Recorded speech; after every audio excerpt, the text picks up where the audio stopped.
सिपाही किशनपाल सिंह जादौन, फर्स्ट बार to PMG.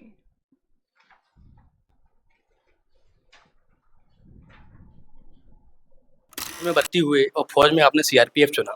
जी। आपने सीआरपीएफ ही क्यों चुना? उस टाइम सर 3 भर्ती आई थी मेरी। बिजली विभाग में मेरा सिलेक्शन हुआ था, मेरा बीएसएफ में सिलेक्शन हुआ था, सीआरपीएफ में हुआ था। 3 जो लेटर आए थे। तो सर मेरे पिताजी की इच्छा थी कि मेरा बच्चा फौज। आपने सुना होगा आपके युवा साथ में नौकरी करते हैं, जम्मू बहुत खतरनाक जगह होती है, जम्मू आतंकवादी हमले होते रहते हैं। तो आपको कुछ महसूस हुआ था कि जम्मू जाएँगे, कुछ मुझे ऐसा करने को मिलेगा कि आपको आज राष्ट्रपति पदक पुरस्कार मिला हुआ है, तो एक अंदर से एक जुनून होता है कि हम जम्मू जाएँगे तो हम ऐसा करेंगे, वहाँ पर जाके कि हमको अपनी नौकरी आराम से काटनी है। क्या जुनून था आपके? सर ट्रेनिंग करके गए थे तब इतना जुनून एक्सपीरियंस नहीं रहता है, नए-नए कांस्टेबल रहते हैं, दौड़-भाग कोई पूछता है हाँ भाई क्या किया? बोले दौड़-भाग रनिंग इसमें रहते हैं। तो उस प्रकार का ड्यूटी नहीं मिला था, ज़्यादा से ज़्यादा 5 या 6 महीने रहे थे हम जम्मू में, मई में। तो फिर कश्मीर में जब हालात बहुत बिगड़े हुए थे, बहुत एकदम पीक पे चल रहा था उस समय, जब हम कश्मीर में गए थे। तो वहाँ कश्मीर में हम ट्रेनिंग के दौरान वहाँ हमने वेलिक्विटी का एक हिस्सा बने। वेलिक्विटी हिस्सा एंटी टेररिस्ट टीम है जहाँ कश्मीर के अंदर, जो सीआरपीएफ की तरफ से और कहीं भी कश्मीर में ऑपरेशन संभालती सर। नमस्कार, मैं अमित चौहान, आप देख रहे हैं आज सच। आज हमारे साथ मुरैना के वीर कौशलेंद्र सिंह जादौन हमारे साथ में हैं और जिनको राष्ट्रीय पदक 2 बार मिला हुआ है और राष्ट्रीय पदक जब किसी को मिलता है तो बहुत गौरवंती की बात होती है। और बात करते हैं हम चंबल की। चंबल में हर वीर, हर सपूत जो फौज के लिए अपनी जान न्यौछावर कर देता है और जी जान से फौज में जाने की इच्छा रखता है। आप बात करें अदर मध्य प्रदेश के अलावा और देशों की जहाँ आदमी फौज में जाने के लिए इच्छुक नहीं रहता है, वहीं पर मध्य प्रदेश में मुरैना और चंबल की बात करें तो हर एक युवा फौज में जाने की इच्छा रखता है। हम बात करते हैं कौशलेंद्र जी से और जानते हैं उनके बारे में। सर नमस्कार, मेरे चैनल में आपका बहुत बहुत स्वागत है। नमस्कार सर। कौशलेंद्र जी, आप मुरैना के निवासी हैं और मुरैना चंबल में आता है। चंबल का पानी बहुत प्रसिद्ध माना जाता है, पान सिंह तोमर के ज़माने से हर कोई फेमस रहता है। आप फौज में भर्ती हुए और फौज में आपने सीआरपीएफ चुना। जी सर। फौज में अलग-अलग प्रकार के सीआरपीएफ, बीएसएफ बहुत चीज़ें होती हैं। आपने सीआरपीएफ ही क्यों चुना? उस टाइम सर 3 भर्ती आई थी मेरी। बिजली विभाग में मेरा सिलेक्शन हुआ था, मेरा बीएसएफ में सिलेक्शन हुआ था, सीआरपीएफ में हुआ था। 3 जो लेटर आए थे।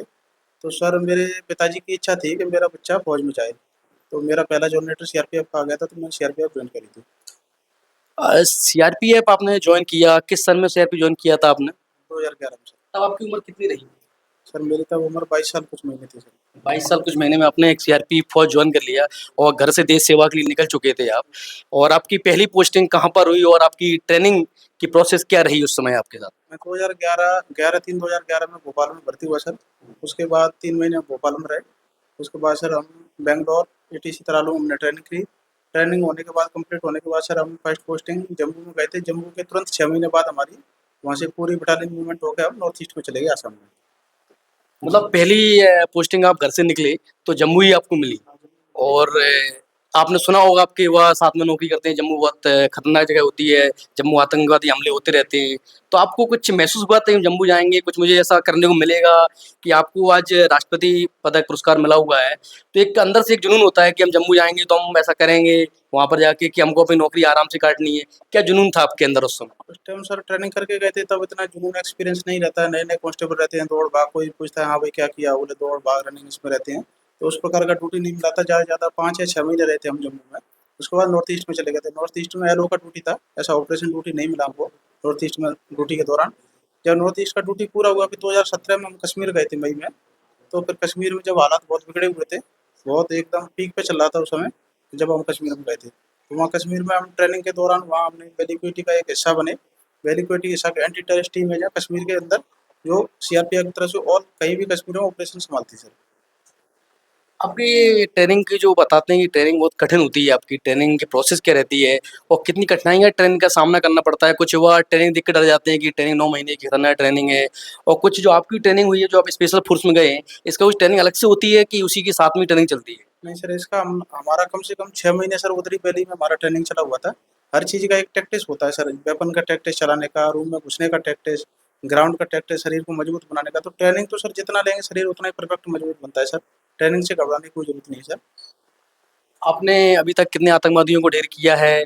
और जब आतंकवादी ढेर किया था तो उस समय आपके अंदर क्या दिमाग में चल रहा था? आपके सामने वाले को मेरे को मारना है, ये देश के लिए खतरनाक है, ऐसा क्या आपके दिमाग में उस समय चल रहा था? मैंने सर अपनी टीम के साथ रहते हुए 17 ऑपरेशन में भाग लिया सर। 17 ऑपरेशन में भाग लेके हमारी टीम ने 37 आतंकवादी को मार गिराया सर।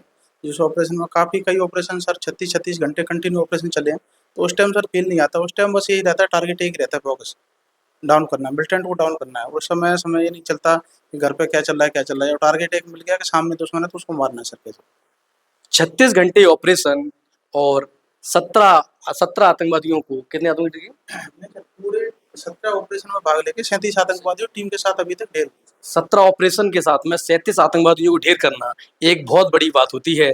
37 आतंकवादियों को मारना, जिसके जुनून इतना अंदर भरा हो तो वो इंसान क्या नहीं कर सकता है। एक बात और होती है, जब आप फौज में रहते हैं तो एक घर में एक सिलसिला रहता है, फैमिली अकेली रहती है, फैमिली को डर रहता है कि आप बॉर्डर पे हैं। उस समय आप अपनी फैमिली को किस प्रकार मौजूद करते हैं कि हम वहाँ पर हैं, कोई दिक्कत नहीं है, आप अपना और हम देख रहे हैं। एक मौजूद फैमिली को मेंटेन करना, बनाना, एक फैमिली मौजूद करना, किस तरह के आप? कई बार सर सिचुएशन ऐसा है, हमने ऑपरेशन चालू हो गए तो सोचा है कि एक बार लास्ट बार फैमिली से बात कर लेते हैं, तो उनको बोलते हैं हमने खाना खा लिया, हम सो रहे हैं, आप भी रेस्ट करो। क्योंकि जब हम उनको सच बताएंगे तो हमारा तो जो हो ही रहा है वो नहीं सो पाएंगे। तो कुछ हमको अपने सीने में भी दबा के रखना पड़ता है सर, उनसे छुपा के। जी सर।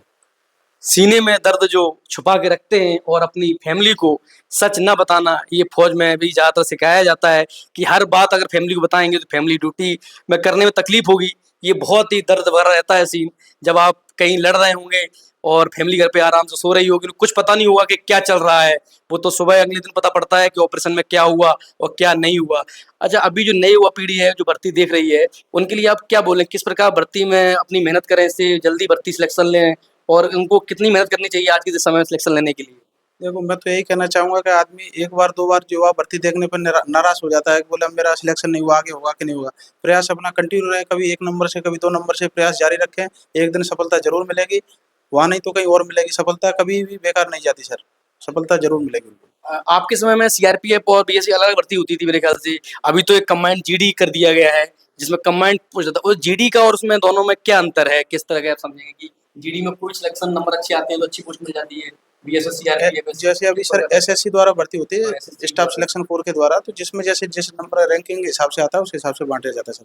कोई सीआईएसएफ में चला जाता है जवान, कोई एसएसबी में। सीआरपी सर पूरे देश में, सीआरपी आज की डेट में पूरे वर्ल्ड का सबसे बड़ा पैरामिलिट्री फोर्स है। इस बात का हमको गर्व होता है सर कि हम सीआरपीएफ के सदस्य हैं। सबसे अच्छा फोर्स आपको कौन सा लगता है? सीआरपीएफ, बीएसएफ, एसएसबी, आईटीबीपी और आर्मी तो अलग कर दें, इन पैरामेडिकल फोर्स में सबसे अच्छा फोर्स आपको कौन सा लगता है? सीआरपीएफ अच्छा लगता है, बहुत बढ़िया सीआरपीएफ फोर्स है। जी सर, वर्ल्ड का सबसे बड़ा पैरामिलिट्री फोर्स सीआरपीएफ आज की डेट में। सीआरपीएफ फोर्स में एक जो उसमें भी जाते हैं लोग वाग, पीएम वगैरह की गार्ड, सिक्योरिटी गार्ड में, तो वो कोर आप ही अलग रहती है कि उसमें से अलग चुने जाते हैं, किस प्रकार? ये लोगों में से जाते हैं सर, जैसे अलग अलग रहते हैं। वीआईपी ड्यूटी हो गया, जैसे एनआईजी हो गई, एसपीजी हो गई, जो हमारे में से बंदे जाते हैं, ट्रेनिंग जाते हैं, वो सिलेक्शन हो जाता है, वो उसमें से चले जाते हैं सर अलग अलग। जैसे हमारा कोबरा हो गया, आरएफ हो गया, अलग अलग कोर है जी। सीआरपी की सारी रेपुटेशन है सर। आपके गांव से कितने लोग पूरे फौज में होंगे अभी इस तक? आपके समय में आपके साथ वाले या नई पीढ़ी में कितने लोग फौज में जा चुके होंगे? एक बात करें मुरैना की, तो मुरैना में बहुत से लोग फौज में जाते हैं, तो आपके गांव में कितनों को राष्ट्रीय पदक मिला होगा अभी तक इस प्रकार से? सर मेरे गांव में तो अभी मेरे साथ वालों के में तो गांव में तो किसी को राष्ट्रपति पदक नहीं मिला। पहले इंसान आपने राष्ट्रीय पदक मिला है। जी जी सर। जी सर। अच्छा, एक बार राष्ट्रीय पदक आप दिखाएं क्या? ये राष्ट्रीय पदक आपको ये 2025 में आपको मिला था राष्ट्रीय पदक ये? जी सर, 2025 में लेटेस्ट मिला होगा सर। हाँ, जी सर। ये 2025 राष्ट्रीय पदक का जो अभी मिला था आपको दिल्ली में। अभी आप दिल्ली में ही पदस्थ हैं और दिल्ली में आप कांस्टेबल पोस्ट पे पदस्थ हैं। और कौन सी आपकी कंपनी है, बटालियन आपकी? सर मैं 55 बटालियन में पदस्थ हूँ दिल्ली में। जी सर। अभी दिल्ली कब तक और रहेंगे आप, कब का? दिल्ली सर हो गया ट्रिप दिल्ली का पूरा, 4 साल के लमसम हो गया। वहाँ नेक्स्ट जर्नी स्टार्ट करेंगे अभी। और कुछ नए युवाओं के लिए कुछ कहना चाहेंगे आप? बस युवाओं के लिए यही कहना चाहेंगे सर, अपना प्रयास करें, मेहनत करते रहें, पढ़ाई करते रहें, एक दिन उपलब्धि जरूर मिलेगी सर। जय हिंद, जय भारत। अभी मैंने आपसे कृष्णपाल सिंह जादौन से बात कराई और उन्होंने बहुत ही अच्छी आपको बात बताई और नए युवाओं के लिए जानकारी दी। और जो भी नए युवा हमारा वीडियो देख रहे हैं और फौज के संबंधित कोई जानकारी लेना चाहते हैं, भर्ती संबंधित कोई जानकारी लेना चाहते हैं, किस प्रकार जॉब की जाती है और क्या रहता है, तो हमारे वीडियो में वो कमेंट कर सकते हैं और बात भी कर सकते हैं कृष्णपाल सिंह जादौन से। धन्यवाद।